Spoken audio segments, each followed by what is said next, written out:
प्रणाम आचार्य जी। लगभग 1 साल से ऊपर हो गया आपको सुन रही हूँ। तो शुरुआत में मतलब बहुत ज़्यादा सब कुछ पॉजिटिव मिल रहा था, पॉजिटिव चेंजेस आ रहे थे। उसके बाद फिर अभी ये मार्च 2021 का शिविर भी किया था। फिर मतलब ग्राफ ऊपर ही जा रहा था, लेकिन फिर वो जो संगति, मतलब जैसे जॉब मैंने ज्वाइन करा जुलाई में, तो उसके बाद मतलब बाहरी प्रभाव पड़ा, मतलब कुछ एक पर्सन की तरफ अट्रैक्ट हुई मैं, काफ़ी ज़्यादा अटैचमेंट हो गया था मतलब। तो उसकी वजह से फिर मतलब तब से ग्राफ मेरा नीचे जा रहा है, वो काफ़ी फिर पेनफुल रहा। मतलब बाद में मुझे रियलाइज़ हुआ कि मैं बेहोश थी उस टाइम पे। और फिर वो जैसे अभी मेरे माइंड में उस पर्सन के मतलब उसका फेस आ जाता है या उसके थॉट आते हैं। मैं जितना मतलब भूलने की कोशिश करती हूँ, मतलब सोचती हूँ काम पे फोकस करूँ, वो नहीं हो पाता है ये। तो मुझे लग रहा है ये सब होने की वजह से अभी भी मैं आपको अच्छे से सुन भी नहीं पा रही हूँ, वो सब होने की वजह से शायद यही है। जूझते हुए सुनो, जितना सुन सकते हो उतना सुनो, छटपटाते हुए सुनो, कोई और विकल्प नहीं है। आपको कोई बहाना, कोई झुंझुना थमाने का मेरा काम नहीं। 2 बातें आपने बताई, एक तो कि एक नौकरी और दूसरा संगति। मैं बिल्कुल समझता हूँ कि पेट चलाने के लिए नौकरियां करनी पड़ती हैं, बिल्कुल व्यर्थ की नौकरियां होती हैं। भौतिक मजबूरियां सभी को करनी पड़ती हैं शायद। मैं कोई ऐसा तरीका नहीं बताऊंगा कि घटिया नौकरी करते हुए भी कैसे शांति और आनंद से तनाव मुक्त रहा जा सकता है। मैं कहूँगा जितने दिन वो घटिया नौकरी करनी पड़ रही है उतने दिन छटपटाओ, और एक क्षण को भी भूलो मत कि तुम घटिया नौकरी कर रहे हो। 3 साल तक मैं भी कॉरपोरेट में था। जला इसीलिए बाहर आ पाया। मैं भी वहां बैठकर मेडिटेशन शुरू कर देता तो अभी वहीं होता। कि जब तनाव ज़्यादा बढ़े तो गुरुदेव का म्यूज़िक लगा दें, गाइडेड मेडिटेशन। पूर्णिमा का चांद है,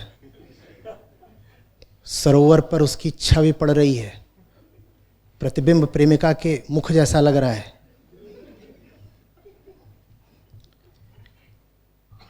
और अभी अभी बॉस से लदियाए गए हैं। ना ईमानदारी है ना खुददारी है कि इस्तीफा दे दें, तो मेडिटेशन करने बैठ गए और बोले ये बढ़िया है, जितनी बार लात पड़ती है उतनी बार मेडिटेशन कर लेते हैं, एकदम सब शांत हो जाता है। नहीं, कुछ मत करो। जल रहे हो तो पूरी तरह जलो, पूरी तरह जलो।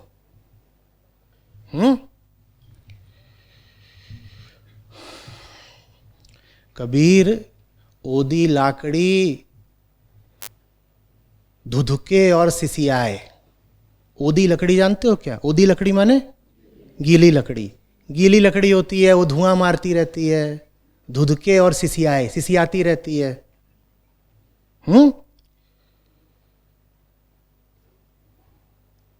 छूट पड़े या सबसे जो सगरी जली जाए।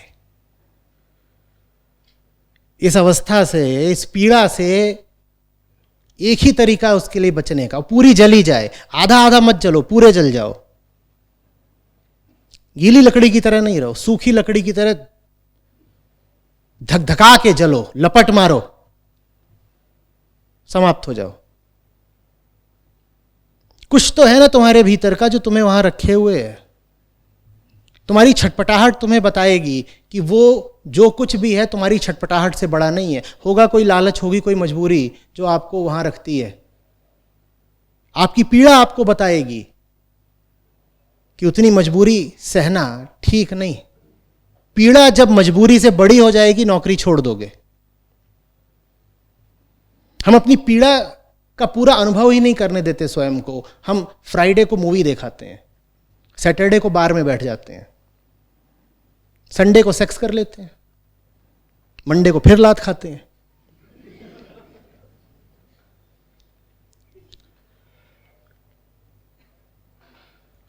पूरा छटपटाओ ना।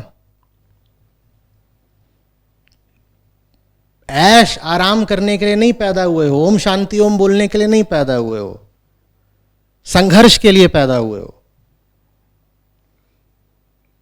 बहुत तुम शांति प्रिय होते तो यकीन मानो पैदा ही नहीं होते, पैदा ही अशांति होती है। तो अब पैदा होने के बाद ये क्या स्वांग है, मुस्कुरा रहे हैं और कह रहे हैं आनंद के फूल खिले। अभी एक चूहा काट ले पीछे से, फिर इतने में आनंद स्वाहा हो जाएगा।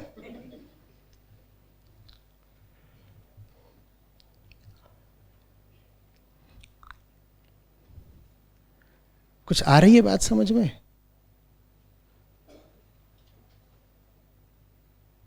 वही बात संगति की भी है। बेहोशी में हम रिश्ते बना लेते हैं। अब प्रायश्चित करो ना।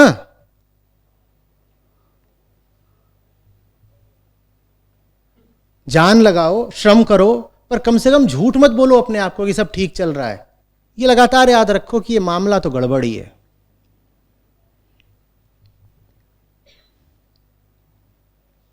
हाँ बिल्कुल होगा कि बैठोगे तुम और तुमको गंगा में भी छवि दिखाई पड़ रही है किसी की, और जिसकी दिखाई पड़ रही है आदमी वो ऐसा ही है, बिल्कुल बेकार। लेकिन तुम्हारे लिए वही बन गया है, उसको रब दिखता है।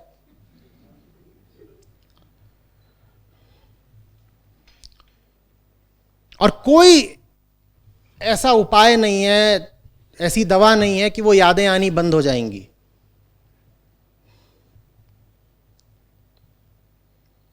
मेरे पास तो नहीं है कम से कम। वो सब यादें आती रहेंगी, अपना काम करते रहो।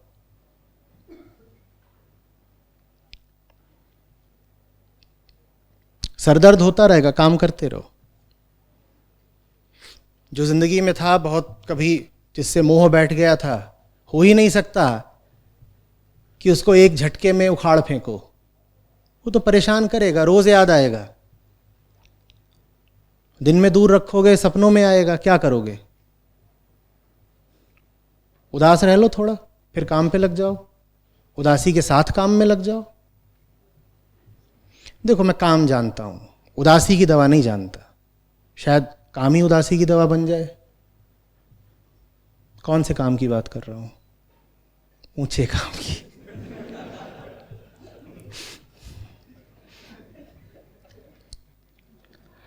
तड़प का कोई इलाज नहीं है मेरे पास। आप सामने बैठे हैं, आप बड़े प्रेम से आए हैं यहाँ, दबाने छुपाने कोई बात नहीं। मैं बहुत तड़पा हूँ, बहुत छटपटाया हूँ, और मैं अभी भी छटपटाता हूँ। मैं किसी भी तरीके से कोई आध्यात्मिक गुरु नहीं हूँ। आपको कहीं कोई गलतफहमी ना हो जाए, इसीलिए मैं पहले ही बता देता हूँ। मैं समाधि में नहीं दिन भर बैठा रहता। मैं क्रोध भी करता हूँ, मुझे मोह भी होता है। जितने दोष हो सकते हैं मैं सबका अनुभव करता हूँ। हाँ, काम सबसे ऊपर रखता हूँ। अशांति मेरे पास है, चिंता मेरे पास है, थकान मेरे पास है। आप जो बात बताएं सब मेरे पास है। तो मैं आपसे बोलूं कि देखो ये सब मिट जाएगा,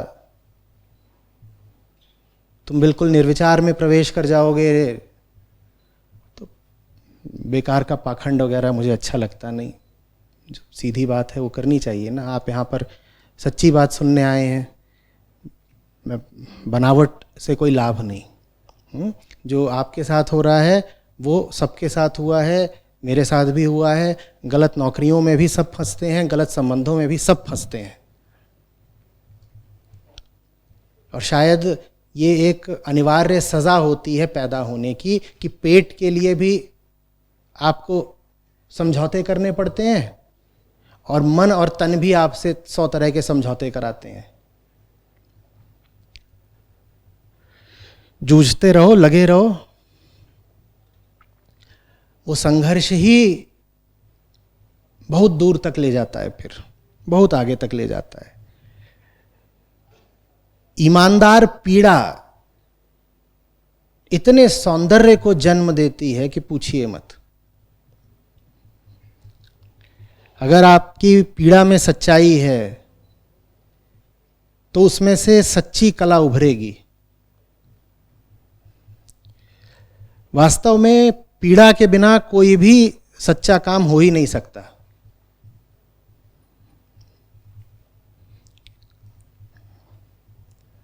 पीड़ा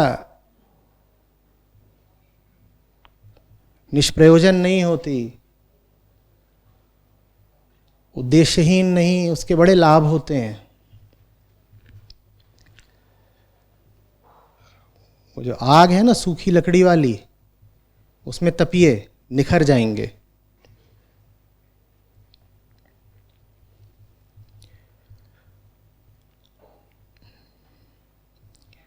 जितना आप अपने दर्द के प्रति संवेदनशील होते जाएंगे, उतना ही आपको समझ में आएगा कि आपका दर्द सिर्फ आपका नहीं है, वो सबका है, क्योंकि वो हमारी मूल वृत्ति से उठ रहा है जो सब में है। संबंधों की पीड़ा सब झेलते हैं, नौकरी की पीड़ा सब झेलते हैं, जीवन के बेहोश निर्णयों की पीड़ा सब झेलते हैं।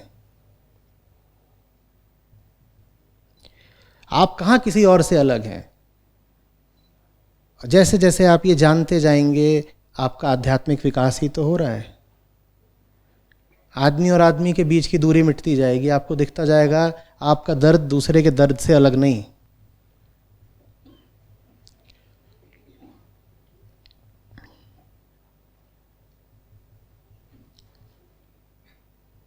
फिर आपके जीवन में करुणा, अहिंसा सब अपने आप आएंगे। ईमानदार पीड़ा बहुत सारे सद्गुणों को लेके आती है जीवन में। जिस आदमी के जीवन में वास्तविक दर्द है वो हिंसक नहीं हो सकता।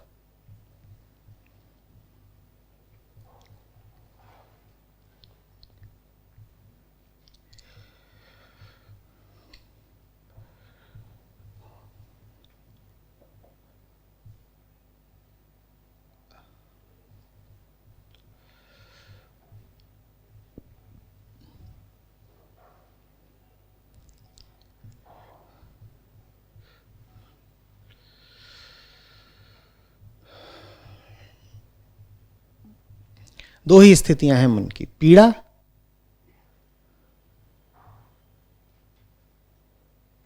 और पीड़ा के होते हुए भी सच्चाई। दोनों ही स्थितियों में साझा क्या है? पीड़ा। तो पीड़ा से तो कोई आपको छुटकारा या निजात मिलनी नहीं है। हां, ये जो दूसरी स्थिति है इसी को आनंद भी कहते हैं। आनंद में भी पीड़ा है, दोनों ही स्थितियों में पीड़ा है। दूसरी स्थिति को आनंद कहते हैं। आनंद पीड़ा से मुक्ति का नाम नहीं है, आनंद में भी पीड़ा है। पीड़ा के बावजूद अगर आपने घुटने नहीं टेक दिए तो इसे आनंद कहते हैं। जो पीड़ा में भी अडिग है वो आनंदित है। आनंद कोई खुशी वगैरह नहीं है, फूल वगैरह खिलने को आनंद नहीं कहते। मुस्कुरा मुस्कुरा के दौड़ रहे हैं, कूद रहे हैं, इसको आनंद नहीं कहते, इसको नौटंकी कहते हैं।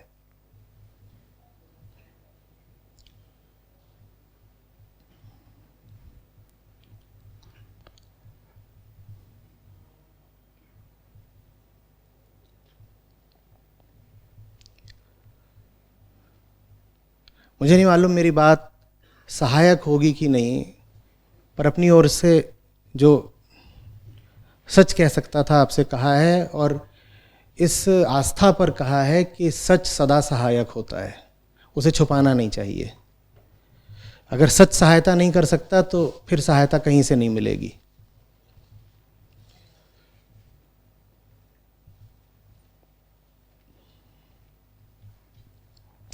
पीड़ा आपको गंभीरता देती है, गहराई देती है, सुख में आप उथले हो जाते हैं। किसी आदमी से घृणा करनी हो तो उसे तब देख लेना जब वो बहुत सुखी हो।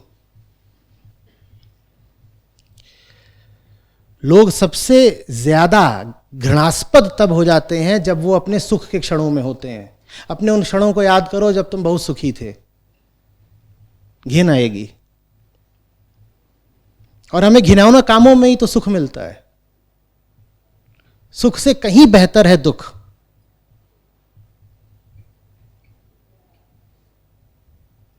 कहीं बेहतर है, सच्चाई की ओर ले जाता है, यथार्थ के दर्शन कराता है। मैं जानबूझ करके अपने ऊपर दुख डालने की बात नहीं कर रहा हूं, पहले ही बहुत है और डालोगे कहां से? प्याला पूरा भरा हुआ है और दुख कहां से लाओगे?